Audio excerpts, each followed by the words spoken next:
தோனி வைத்த ஆப்பு ஐபிஎஸ் அதிகாரிக்கு சிறை. இனி யாராவது வாய் திறப்பார்களா?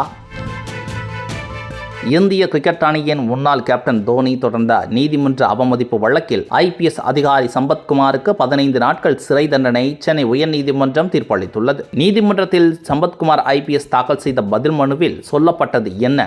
எதற்காக தோனி நீதிமன்ற அவமதிப்பு வழக்கை தொடர்ந்தார்? 2013ஆம் ஆண்டு நாட்டை உலுக்கிய ஐபிஎல் சூதாட்ட விவகாரத்தில் சென்னை சூப்பர் கிங்ஸ் மற்றும் ராஜஸ்தான் ராயல்ஸ் அணியின் வீரர்கள் தங்களது அணிகளில் இருந்து நீக்கப்பட்டனர். விசாரணை முடிவில் Chennai super Kings, Rajasthan Royals அணிகள் 2016 மற்றும் 2017ஆம் ஆண்டு நடந்த ஐபிஎல் போட்டிகளில் பங்கேற்க தடை விதிக்கப்பட்டது. எனினும் 2018ஆம் ஆண்டு முதல் மீண்டும் இரு அணிகளும் ஐபிஎல் போட்டிகளில் பங்கேற்று வருகின்றன. இந்த சூதாட்ட வழக்குகளை விசாரித்த ஐபிஎஸ் அதிகாரி சம்பத்குமார் முன்னாள் இந்திய கேப்டன் தோனிக்கும் சூதாட்ட விவகாரத்தில் தொடர்பிருப்பதாக குற்றம் சாட்டினார். ஐபிஎஸ் அதிகாரி சம்பத்குமாரின் குற்றச்சாட்டை அடுத்து தனியார் தொலைக்காட்சி ஒன்றும் இது குறித்த விவாதம் ஒன்றை நடத்தியது. இதனால் தனது பெயருக்கும் புகழுக்கும் களங்கம் விளைவித்ததாக கூறி 100 கோடி மான நஷ்ட ஈடு கோரி ஐபிஎஸ் அதிகாரி சம்பத்குமார் தனியார் தொலைக்காட்சியின் ஆசிரியர் உள்ளிட்டோருக்கு எதிராக சென்னை உயர்நீதிமன்றத்தில் தோனி வழக்கை தொடர்ந்தார். இதனைத் தொடர்ந்து கடந்த 2014ஆம் ஆண்டு தோனிக்கு எதிராக எவ்வித கருத்தையும் தெரிவிக்க கூடாது என சம்பத்குமார் ஐபிஎஸ்க்கு சென்னை உயர்நீதிமன்றம் உத்தரவிட்டது.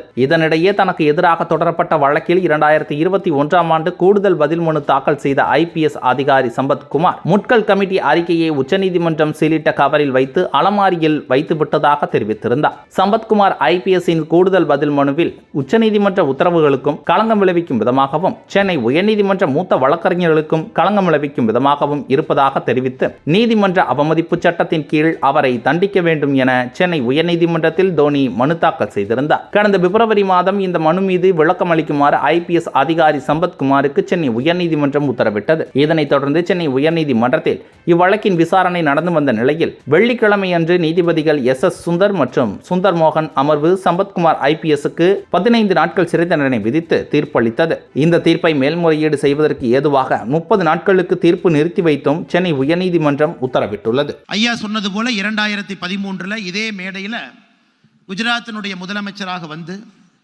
அப்ப நம்முடைய நரேந்திர மோடி ஐயாவுடைய தாயை பற்றி ஒரு கவிதை எழுதி வெளியிட்டு அன்னைக்கு இதே மேடையில் பாரிவேந்தர் ஐயா நரேந்திர மோடி ஐயாவுக்கு ஒரு வாழ்த்து செய்தி சொன்னாங்க. இன்னும் 6 மாதத்திலே இந்த மிகப்பெரிய இந்திய பேரரசனுடைய பிரதமராக வரப்போகின்றீர்கள் என்று வாழ்த்தி அனுப்பி 2014 மே மாதத்தில் இந்தியாவுடைய பிரதமராக பொறுப்பேற்று இன்னைக்கும் தமிழகத்திற்கு பிரதமர் வந்தால் கேட்கக்கூடிய முதல் கேள்வி, how is my friend Parivendhar? அந்த அளவுக்கு ஒரு பெரிய நட்பை பெற்றிருக்கக்கூடிய ஐயாவுடைய நிகழ்ச்சிக்கு வந்திருப்பதிலே மற்றற்ற ஒரு மகிழ்ச்சி. அதே போல் அவருடைய மூத்த மகனாக இருந்து இன்னைக்கு எஸ்ஆர்எம் குழுமம் பல துறைகளை சாதனை செய்திருக்கின்றார்.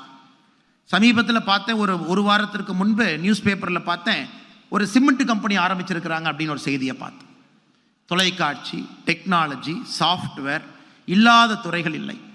அனைத்தையும் ஒருங்கிணைத்து அந்த கல்லூரியும் ஒருங்கிணைத்து முழு நேரமாக ஓடிக்கொண்டிருக்கக்கூடிய இந்த கல்லூரியினுடைய இணைவேந்தர் நிர்வாகம் அருமை அண்ணன் டாக்டர் ரவி பச்சமுத்து அவர்கள் இங்கே இருக்கின்றார்கள். அவரையும் இந்த நேரத்தில் வணங்கி வாழ்த்தி, மேடையில் இருக்கக்கூடிய துணைவேந்தர்கள், பதிவாளர்கள், குறிப்பாக இந்த தமிழ் பேராயத்தினுடைய தலைவராக இருக்கக்கூடிய முனைவர் கரு நாகராசன் ஐயா அவர்கள் சமீபத்தில் பாரத பிரதமர் நரேந்திர மோடி ஐயாவை பற்றி அற்புதமான ஒரு புத்தகத்தை தொகுத்து வழங்கினாங்க.